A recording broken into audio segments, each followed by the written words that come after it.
As more and more begin to know, the status quo has got to go. They're bound to say yes to a man named Dr. No, a man who makes the establishment panic. Grassroots are growing way too wild, too organic. President Joe Biden announced last week that the United States would be funding and possibly fighting 3 wars in 3 different parts of the world at the same time. It's an ambitious foreign policy for a president who doesn't even seem to be able to express a coherent thought without the help of a teleprompter. Nearly every word of Biden's speech was untrue, including the preposterous suggestion that American leadership is what holds the world together. American alliances are what keep us, America, safe. U.S. interventionism in Ukraine for over 10 years and in the Middle East for decades has brought those 2 regions to the brink of an explosion unlike anything seen before. And if that is not enough, Biden's neocons are also determined to take us to war with China over Taiwan. The world is literally falling apart in front of us as Biden claims we are the only thing holding it together. After a brutal attack on Israel by Hamas earlier this month, Israel declared war not just on the terrorists who attacked its territory, but on the entire population of Gaza itself. Israel's policy of collective punishment, razing Gaza to the ground, has inflamed Muslims from the Middle East to Asia to Western capitals. The anger rages more fiercely than we have seen in decades, perhaps since the founding of Israel in 1948. Yet instead of trying to help facilitate a ceasefire and a peaceful solution, Biden has poured gasoline onto the fire, sending 2 U.S. carrier groups and at least 15,000 troops while threatening war on Lebanon, Iran, and Syria if they intervene in Israel's war on the Palestinians. What might Russia do if the U.S. attacks Russian forces in Syria or Russia's allies in Tehran? Biden also repeated the line that Israel has the right to defend itself. While that may be true, it is not Israel defending itself, it's the U.S. government intervening to defend Israel. And as the entire Muslim world rages against Israel over the destruction of Gaza, how do we think they will feel about us as the financiers and the facilitators of that destruction? By dragging the United States into this war, President Biden has planted the seeds of innumerable 9/11-style blowback attacks on the U.S. Yet he has the audacity to claim that all of this is keeping us safe. Recent polls show that most Americans disagree with Biden. A CBS YouGov poll taken last week shows that the majority of Americans oppose sending weapons to Israel. His Treasury Secretary, Janet Yellen, assured us that we can afford to finance 2 wars because the U.S. economy is doing exceptionally well. Maybe the American people know something Yellen and the elites do not. As Biden demands another $105 billion to fund the wars in Ukraine, Gaza, and Taiwan, his speech seems to have a touch of campaign rhetoric in it. I'm told I was the first American president to enter a war zone not controlled by the United States military since President Lincoln. He said this in a speech. The statement is blatantly false, but he must believe it gives him an air of bravado. They say that it is advantageous to be seen as a wartime president when elections roll around. But Joe Biden may have miscalculated the level of support he will get from being a World War III time president. Thanks for listening.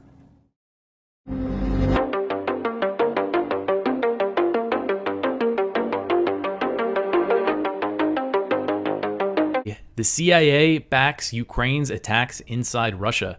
So, first top story in a while that's not related to the Gaza war. And this is based on a report published by the Washington Post on Monday, what I think is a bombshell report that has not gotten much attention. So this report revealed how the CIA has supported covert Ukrainian attacks inside Russia, including the killing of Daria Dugina, who's the daughter of Alexander Dugin, who is a prominent Russian philosopher. So this report said that the killing of Dugina was carried out by the Security Service of Ukraine, that's the SBU, and that it was one of many operations inside Russian territory involving special units that the CIA helped form in the wake of the 2014 coup in Kiev that ousted former President Viktor Yanukovych. And that was when the U.S. cooperation with Ukraine really increased, both when it comes to training their military and this covert stuff, which we've known for a while that the CIA was involved in Ukraine. Following 2014, obviously, they had involvement in the country for a long time, but when things really ramped up. 2014 was that turning point. And I'll just read an excerpt from this report. It says, quote, "The missions have involved elite teams of Ukrainian operatives drawn from directorates that were formed, trained, and equipped in close partnership with the CIA. According to current and former Ukrainian and U.S. officials, since 2015, the CIA has spent tens of millions of dollars to transform Ukraine's Soviet-formed services into potent allies against Moscow," end quote. So tens of millions of dollars were spent on this effort, and the CIA support since 2015 has included advanced surveillance systems, training both inside Ukraine and inside the U.S., the building of new headquarters for Ukraine's military intelligence agency. Apparently they funded that. And just, general intelligence sharing that was thought unimaginable pre-2014.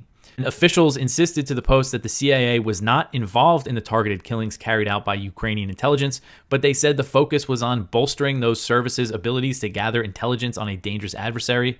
The report said that the SBU and the GUR have been involved in dozens of assassinations against Russian officials in Russian-controlled Ukraine, alleged Ukrainian collaborators, and Russian officials and civilians deep inside Russia, like Dugina. And she was killed in a car bombing outside of Moscow in August 2022. This report said that her father was the real target, was the intended target. They thought they were going to leave an event that they were at together in the same car, so they thought they were going to take both of them out, but they just took out the daughter. So despite the fact that they are civilians, Dugin and his daughter, who's now dead, Ukrainian officials justified Dugina's killing because she was a supporter of Russia's war in Ukraine, telling the Washington Post that she was no innocent victim. One security official called her the daughter of the father of Russian propaganda. The official said that the car bombing and other operations inside Russia are about narrative and showing, so-called enemies of Ukraine that punishment is imminent, even for those who think they are untouchable. So this report said that the CIA has objected to some of the Ukrainian operations, but never withdrew support for these Ukrainian intelligence agencies. So what this report is saying, it's not that the CIA is directly involved in these killings, but that they are supporting the people doing it and they haven't changed that support even after these assassinations. So a Pentagon official told reporters on Monday that the military is preparing for a significant escalation of attacks on U.S. troops stationed in the Middle East due to President Biden's support for Israel's onslaught in Gaza. So the comments came the same day that U.S. Central Command said its forces downed 2 drones that were fired at a base in Syria. So starting last week, there have been a series of attacks on bases housing U.S. troops in Iraq and Syria, and they continued on Monday.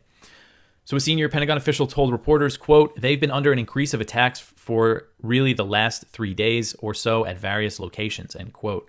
So this article is from The Gray Zone, written by Wyatt Reed. And it says that the Associated Press has quietly deleted a reference to official Israeli threats to subject the Gaza Strip to a Dresden-style fire bombing campaign, the latest move in legacy media outlets' ongoing push to downplay the impact of Tel Aviv's siege of over 2 million Palestinians. So this AP article previously said, before they deleted it, quote, 4 U.S. officials familiar with the discussions said American diplomats became increasingly alarmed by comments from their Israeli counterparts regarding their intention to deny water, food, medicine, electricity, fuel into Gaza, as well as the inevitability of civilian casualties. Members of the Israeli security and political establishment told the U.S. diplomats that the eradication of Hamas would require methods used in the defeat of Axis powers in World War II, end quote. She said, quote, "There were many, many civilians that got attacked from your attacks on German cities. Dresden was a symbol, but you attacked Hamburg, you attacked other cities, and altogether it was over 600,000 civilian Germans that got killed," end quote. So basically justifying a future slaughter of hundreds of thousands of Palestinian civilians, it sounds like, is what she's saying. And so Representatives Thomas Massie, he's a Republican from Kentucky in the House, and James McGovern, a House Democrat from Massachusetts, they are circulating letters in the House urging their colleagues to join them in demanding that President Biden drop the charges against WikiLeaks founder Julian Assange. And this was reported by Fox News Digital. I just want to read a quote from this letter that Massie and McGovern are going to send to Biden, warning about the danger to press freedom that comes with this pursuit of Julian Assange. It says, quote, "It is the duty of journalists to seek out sources, including documentary evidence, in order to report to the public on the activities of government. The United States must not pursue an unnecessary prosecution that risks criminalizing common journalistic practices and thus chilling the work of the free press. We urge you to ensure that this case be brought to a close in as timely a manner as possible," end quote. Your daily dose of liberty education starts here. The Tom Woods Show. I have heard, though, people say, it's hard to know what to conclude from this, because on the one hand, you hear people probably the architects of the CBDCs, saying that you conspiracy people, you always think everything is going to be put to some sinister purpose, and really this is just a convenience for everybody. But on the other hand, you can find the odd clip from a World Economic Forum meeting where somebody will accidentally let slip that it will indeed let us track your purchases and keep an eye on you. So what do you think is the likely outcome with them? But with CBDCs, what worries me is, like, if you look at Bitcoin and the immutable ledger that is the blockchain, even though the transactions are anonymous, every transaction for even just one Satoshi, an nth of a penny, is recorded there and can be analyzed going back forever. Now, with CBDCs, it means that every transaction you ever make can be monitored. It means that a central bank can reach into your wallet if it wants and extract money for fines, unpaid taxes, anything it deems. And sometimes, a large corporation takes money via direct debit against your will, and the nightmare you have getting that money back. But when it's the government and you're dealing with the IRS or the Inland Revenue or whoever it is, it's going to be even worse. And there'll be things like, did you get the vaccine? Okay, so we'll reward you with some money. Or did you not get the vaccine? Have you been saying bad things about us on social media? Well, we're going to fine you. And it just means money will become even more of a political tool. It's a whole new evolution in how money can be exploited for political ends. And so I just wish money was apolitical. The reality is that it isn't, and it's going to get worse. Well, here's the part that I don't quite follow. Money only becomes money, or like Mises would describe money as the commonly used medium of exchange. So you can be a medium of exchange, like there could be people who still use seashells or something, but since it's not the generally accepted medium of exchange, Mises wouldn't classify that as money. Mm-hmm. So if CBDCs are used by 12 nerds, but the general public isn't interested in using them, then they never really take off as money. So isn't there a sense in which this can't work without our consent, or is there some way they can coerce us into using it? I hadn't thought of that. And there's definitely a way they can coerce us. I mean, you see how we're going cashless. Yeah, and a trend that needs to be fought at every turn. In fact, can we stop there? What's the problem with going cashless? They'll say it's convenience. You can just walk around and make all your purchases on a card. How convenient. Can you tell people what's wrong with that? Well, cash empowers its users. Because let's say I'm with you and I just give you money, that transaction only involves you and me. So it can be it's very useful for private transactions, for small transactions, for quick transactions, like a tip. A guy takes my luggage up to the room. I don't want to get out a device and figure out how much I'm going to pay him, but I want to just hand him a bill. Sure, buskers. Think of buskers and beggars. Now buskers and beggars are carrying credit card readers, or at least they are in London. It's bizarre. But the problem with a cashless society is that anyone who's outside of the system, anyone who is for whatever reason is financially excluded, is effectively excluded from the economy.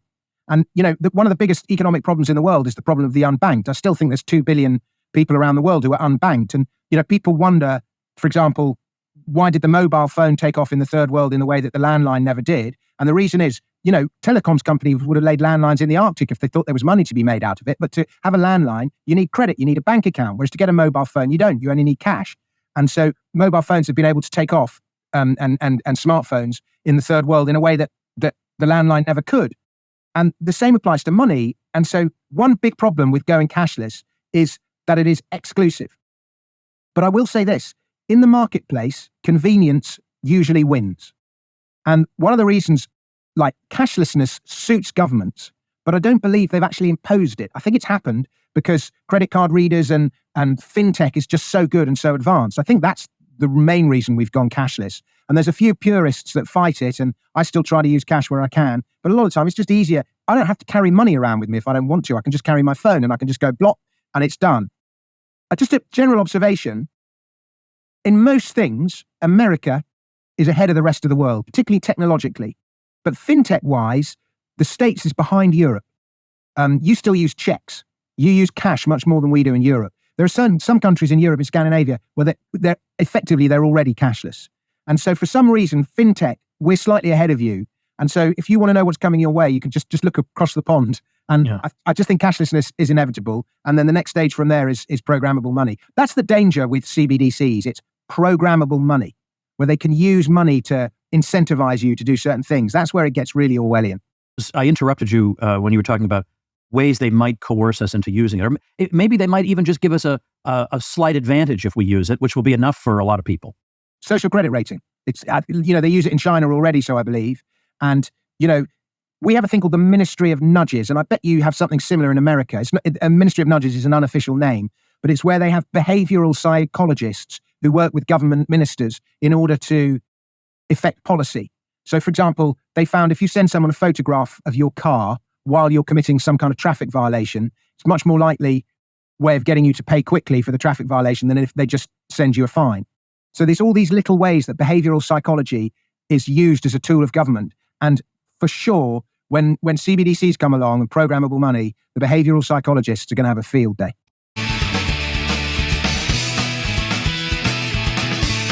I got a new Twitter friend. His name is Arik Horowitz. He's an Israeli Jew, and he's been sending me videos and commentary the past few days here, insisting on a ceasefire. And Arik, I noticed in your video that you sent me this morning, you look like a veteran. You want to start with telling us a little bit about your background and who you are? I would love to, but I don't think now it's relevant. What's most important now is everyone to understand that with one action, demanding ceasefire, we can stop all the cascade of domino effect that will take place if Israel will invade Gaza like an elephant like a bull in a china shop, like they're planning to. So in order to do that, I made a video showing exactly what's going on the ground now, not on your TV or what you hear or whatever. Right now, as I'm speaking from Beersheba, 30 miles from Gaza, we just had a siren. This is like normal time for us. So there are no Hamas fighters storming the border. No one is afraid here. Of course, there's tension, but it's not like security emergency. So things as they are now can continue for a while. So we need to push for not end the war. This will not happen. But if we buy a little bit more time, things in Israel will cool down because people are hurt. And the last thing they really want is a total regional war, which Gaza is only the prelude, the first act. Once this will begin, Hezbollah, then Iran, Iraq, all the rest, the Houthis from the south. Of course, Israel is with, as explained in the video, Israel is not alone, so all the coalition of Arab states, and we know the result. After all the mess, there will be peace. This is what happened in 73, this is what happened in Oslo. So we can now actually skip the war because there is no need to escalate. We need to deal with Hamas. Okay. It can be dealt later in a more gentle, sophisticated, like we know already how to do it. And can you explain what you mean by that? Well, if you want to get into how Hamas was created, and it's actually just about how to take care of them going forward, other than a full-scale invasion. We know everyone there. If we want to take them, we can take them like we did with the terrorists of the 72 hostage in the Olympics. We took them 10 years later because we were so good at it, So militarily, it's not they present it as the only option, which of course, obviously, it's not. Hamas is only a small fraction of Gaza, which is a small fraction of the whole Palestinian civilians. They are lumped everyone together. Hamas is Gaza, Gaza is Palestine. So we need to kill all of them. It's nonsense. I mean, it's built on the shock, it's built on the vengeance, but it's not rational thinking. Okay, we take all the Palestinians, and then what? And then what? And then we know how it will end. So I understand from where it's coming from. After all the years that was here, the society was divided. Suddenly, everyone is rallying to the flag, united to kill the Arabs. Okay, this is nonsense. So all we need to buy more time. This is why the most important thing is to flood this message. We understand Israel. We know you want, okay, but we need ceasefire. We need to take care of the people in Gaza now. We have people in Israel that are not taken care of because everyone is war.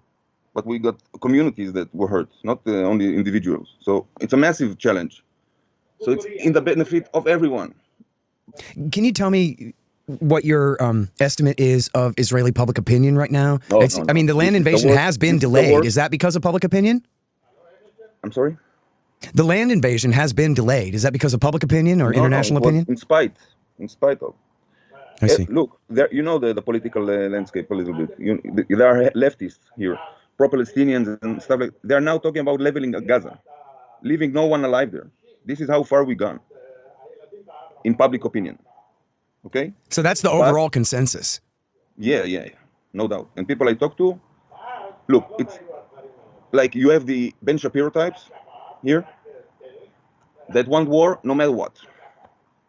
They know the price and they are willing to pay it. But there are people that are simply carried away with the wave. They are emotionally hurt. They are pumped all the day. Israel at war. Even though there is no effect of the rockets, the sirens are popping twice, three times a day. It's simply a mind game. They're manufacturing consent in like 2 weeks, what they did in 2 years in Iraq. So everything is condensed, compounded. So, but still, we're not in. We could invade it like 2 days ago. Everything was ready. But there are hostages, not only ours. There are Americans, other nationalities. Invasion will doom them. So, Arik, what you're saying is that despite the fact that Hamas was able to break out and commit this atrocity back a week and a half ago, they're locked in tight now. Yeah, and the Israeli Jews are not in danger from them now, other than the hostages. It's like Waco, man. It's like Waco, right? What if they didn't breach in? What would happen? We don't know, but what could happen? Yeah. But here it's Gaza. It's 2 million people. We cannot breach in. It's nonsense. Don't tread on us. So this sentence right here, it assists in the creation and the support of an ideological superstructure. As the author of The Great Reset and Google Archipelago, and someone who understands state education because you were a professor at NYU, give us an example of how the ideological superstructure of the state exists and what people need to understand to see through its propaganda. Yeah. So, I mean, what the state does is, of course, just about every professor in most universities, let's just take the United States as a limited case, they're all really state agents. They're actually all working for the state, and that's because the state is really what's supporting them. I mean, if it weren't for student aid and loans and the whole 9 yards and government grants and all that, these institutions, first of all, they wouldn't be so numerous. There wouldn't be so many employees of these universities. There wouldn't be these, what Hans calls in another essay, intellectual bodyguards for the state. That's exactly what they are. So what they're doing is, and it's very ironic, Keith, because in many cases, or I should say in almost all cases, these people who are intellectual bodyguards for the state they think of themselves as radicals, as people that are opposing the system. But the fact of the matter is they're actually the foot soldiers of the system. They're perfectly in line with the system, because what they are arguing for is statism, and they're using any number of ideologies to support statism. Marxism is one, postmodernism is another, feminism another. Basically, the whole DEI, diversity, equity, and inclusion regime is premised on the state intervening in social relations to make sure that those social relations are equitable and that they include such and such players who are otherwise deemed excluded by virtue of their diversity. So the state is deemed by them as the instrument to rectify all this. So they inadvertently support, they're duped, they inadvertently support the very structures of exploitation that they think they are opposing. That is a vitally important point that was pointed out to me some time ago when, let's say that social justice advocates are the kindest people on planet Earth. They are still advocating a system which will attract, like a bat signal, the most evil people to a very powerful state. So if you have a bad person, you would want them in the voluntary sector where they can't take a penny out of your pocket or get a second out of your time unless they do so voluntarily. Right. I'm sure Vanderbilt, Carnegie, and Rockefeller might have been terrible people, but we would want terrible people in the voluntary sector, whereas the social justice advocate is drastically increasing the profitability of bad people to, create injustice by occupying the state they wish to see so powerful in the first place. So even if we make AOC queen of the United Nations and we have a one world Marxist state, we don't know who is going to be attracted to that position after AOC, not to mention the fact that AOC today has more institutional unequal power than 99.9% of her supporters ever will. So it's a complete fool's errand to think that equality is something achievable. But when it comes to the unintended consequences of increasing state power, what do people need to know? Well, they need to know that what you give to the state by increasing its power, even if it's in distribution of resources between different parties that are under state subjection, what you do is you actually grow the state and you make it more powerful and more capable of exploitation. So, and this is why, like, the welfare state is often paired with the warfare state. They both increase the size of the state. In the case of the welfare state, it ingratiates a certain segment of the population to the state. And then those particular subjects are most prone to go along with the state's other exploitative and deadly activities like war. When it comes to the labor theory of value, what is it from the Marxist point of view, and what is the Marxist missing? Well, they think that all value is labor. Labor is the source of all value. So when they think that value comes directly from labor time. So if I worked 8 hours a day, I'm creating 8 hours worth of value. But the capitalist is taking 4 hours of that value and siphoning it off as surplus value that he's extracting from me at the point of production. Okay, and so it's premised on this idea that the source of all value is labor. This is obviously not true. The source of value is in the subjects who value something.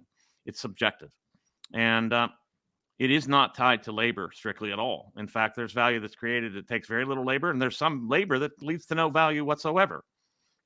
Oh, yeah. Mila Kunis could just have an appearance, which means she physically goes to an area and could get probably $100,000. Whereas I have spent a lot more hours working on this podcast and have not been fully compensated. But there's tons of labor, especially any entrepreneur will tell you that there is tons of labor that they've done that hasn't been fully compensated. Yes. The problem with this is that they don't focus. They say that the employer doesn't add value. They just exploit labor, even though the employer comes up with the idea of what product or service to sell, where to sell it, who to hire, how to train the employees, how to expand, how to invest resources.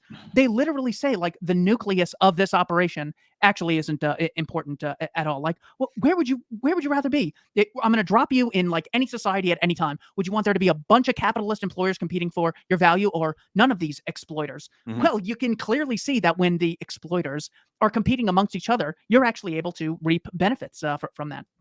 When I was deprogramming myself and coming out of Marxism, I read Mises, and he made it very clear to me that the real people that control the productive means of production, the productive processes, are people that buy things, that people that purchase things. They are actually in control of the means of production, because it's consumers who determine what really resources will be used to what end based on their vote in the marketplace, their purchasing of those goods. So one of the first things that's led me to realize is that, first of all, it's not the capitalist class per se that controls the means of production as such. And second of all, the main virtues of socialism are completely undermined by the fact that there is no such thing as democratic socialism, that the most democratic process is the marketplace, because there you get to vote on what you want. And under socialism, what happens is you get dictation of goods by the bureaucratic or elite class, actually, who determine what it's made, what it will cost, and on and on and on. So that it's actually the most undemocratic process imaginable. It becomes a dictatorship over production. It's a monopoly scheme. Socialism is nothing if not a monopoly scheme.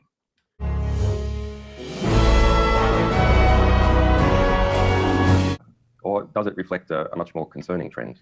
And I rather think that it does, which is the contraction in the ability of the US empire to rule itself, or rather rule others, which is, of course, inevitable as US GDP has declined from some 50% of world GDP to some 20% of world GDP today. Obviously, the United States can't hang on to its 500 to 1,300 military bases, depending on how you count them, across the world, when its proportion of global GDP has diminished so much. So are we seeing what is perhaps the beginnings of the death throes of the war racket in its attempt to hold on to that, which it cannot hold on to? Because there is an equivalent, which was towards the end of the Soviet Union. And as its ability to hold on to its territories and regions of influence diminished, its military budget started to skyrocket as well. And if so, I think that's a very unfortunate trajectory for the United States and its people to have their productive industry diverted into wealth-destroying and dangerous military-industrial complex. Or there should be some campaign to absolutely mock this absurd construction.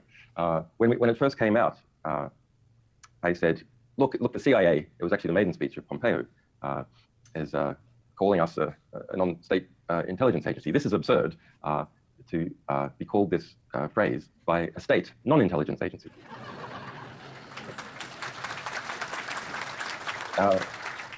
But seriously, that I think is a very also interesting question on is there any similarity to what media organizations do and what intelligence agencies do? Well, media organizations develop sources, protect them, take their information, analyze it.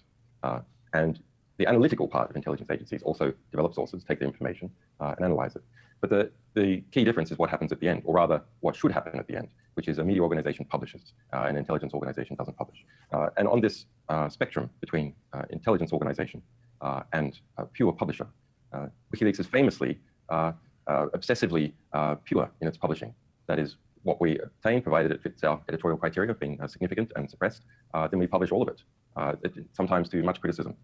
Whereas organizations like the New York Times, these are very much closer to the intelligence agency behavior, because they suppress information prior to elections. They also publish fake information leading to war.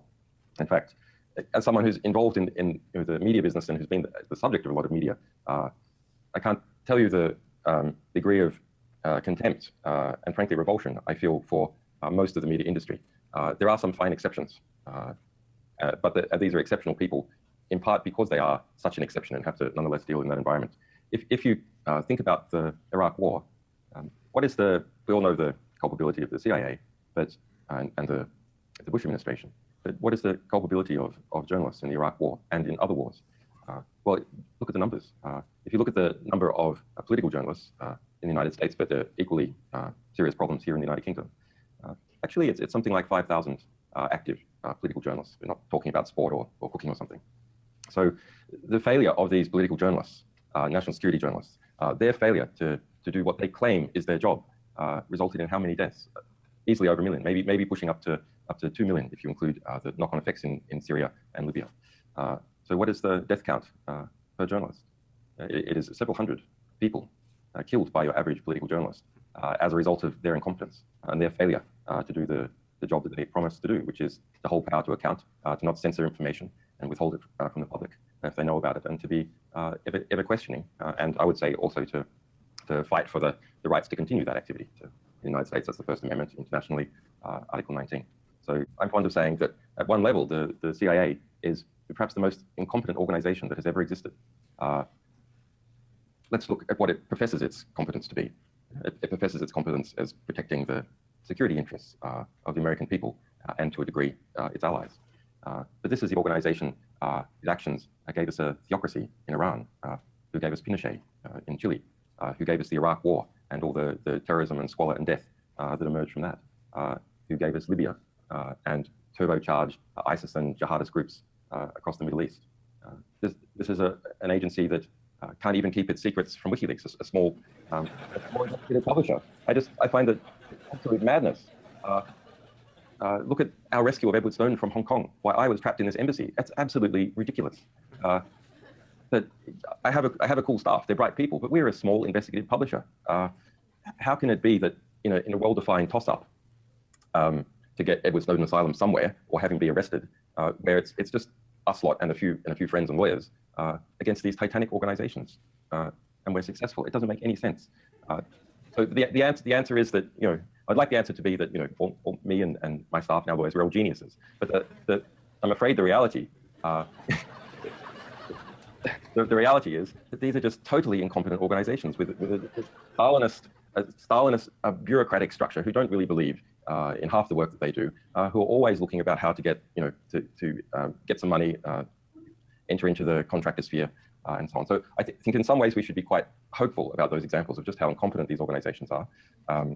And while at the kind of physical level, installing mass surveillance and producing bombs and dropping them, they are competent and they have good logistics. At the dynamic political level, they're very incompetent. And I think we have to show people that incompetence, so people are not scared to resist their activities.